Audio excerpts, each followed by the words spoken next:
Recentemente deu uma baita treta, né, nas redes sociais por conta da necessidade da retirada de alguns produtos de limpeza, né, da marca IP, como detergentes e desinfetantes, que estavam contaminados por uma bactéria específica, a Pseudomonas aeruginosa. Só que não foi apenas a IP que teve que retirar seus produtos do mercado. Posteriormente, a mesma coisa aconteceu com a água da marca Cristal, que também teve que retirar seus produtos do mercado pela contaminação da mesma bactéria. Isso aqui foi no mês passado, no mês de junho. E agora hoje, no mês de julho, uma outra empresa que vende água enlatada também está passando pelo mesmo problema e vai ter que tirar uma parte dos seus produtos do mercado.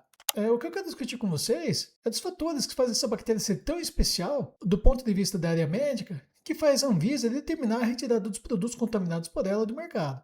Daí falar para vocês o motivo dela ser tão resistente contra a ação de detergentes, desinfetantes e além de medicamentos que são elaborados justamente com a finalidade de eliminar esse tipo de micro-organismo. Mas sabe aquelas propagandas de sabonetes, produtos de limpeza, que prometem a remoção de bactérias do ambiente numa taxa de 99,9%, só que nunca chega ao valor de 100? Então, essa bactéria representa esse 0,1% das que muitas vezes não podem ser removidas por esses produtos, mesmo que você utilize ele duas vezes. Então, começando com a cara dessa bactéria, ela tem um formato de bastonete, possui flagelos e tem um tipo de parede celular da forma gram-negativa, que é aquela parede celular composta por uma faixa de peptidoglicanos e externamente a ela uma membrana externa de estrutura muito semelhante à membrana plasmática. Acontece que essa membrana externa ela já funciona como um escudo individual da bactéria, porque ela impede, ela bloqueia a entrada de medicamentos, assim como substâncias presentes nos infetantes que servem para destruir essas bactérias. E além dessa produção natural da sua própria parede celular, essas bactérias do grupo das pseudomonas, quando elas começam a se proliferar no ambiente, elas produzem uma capa externa que reveste todo um grupo de bactérias.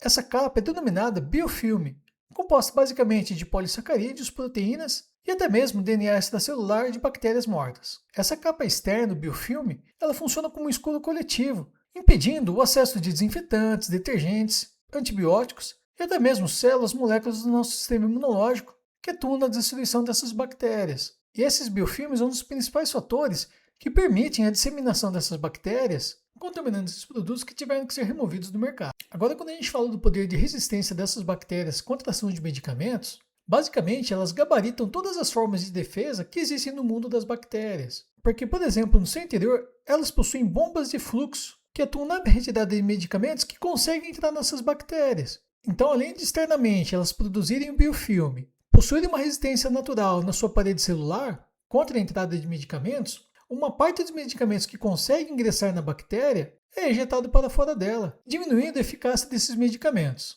Além também de possuírem enzimas no seu interior capazes de modificar a estrutura molecular dos medicamentos.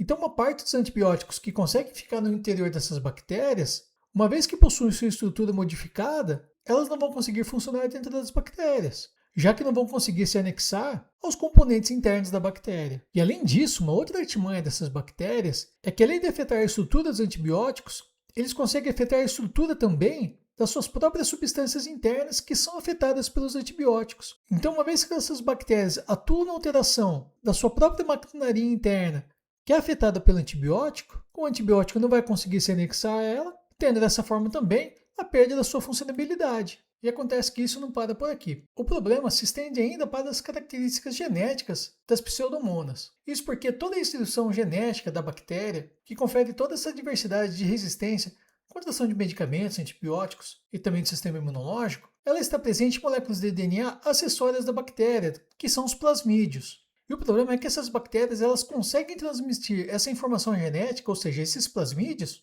para outras bactérias, e não só apenas para o grupo das pseudomonas, como até mesmo bactérias de outras espécies. Então esse poder de resistência ela pode ser levado a outros tipos de bactérias, estando aqui então o seu perigo, e por isso que tem toda essa treta por conta da Anvisa, que estabelece as diretrizes da vigilância sanitária e epidemiológica. Sendo esses, então, um conjunto de motivos que justificam a retirada desses produtos contaminados de circulação.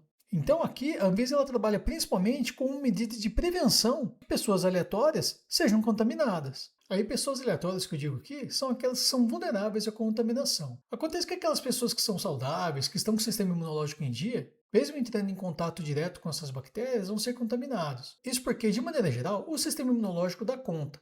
Agora, recém-nascidos, idosos, pacientes que estão em tratamento de câncer, HIV, esses não estão com o sistema imunológico em dia. Dessa forma, então, estão suscetíveis à ação dessas bactérias. E para finalizar o vídeo, o principal local que é vulnerável à ação dessas bactérias é justamente os hospitais, porque lá dentro concentram-se pessoas que estão com uma imunidade comprometida, ou seja, doentes, além daquelas que passam por procedimentos invasivos, como cirurgias, queimaduras, inserção de catéteres, sondas, ventilação mecânica, que eventualmente de alguma forma podem também estar contaminadas por essas bactérias, além também de ser um local de concentração de uso frequente de antibióticos, que por consequência, devido ao seu uso frequente, acabam por aglomerando aquelas bactérias que são resistentes à ação de medicamentos. É isso aí, pessoal. Falou!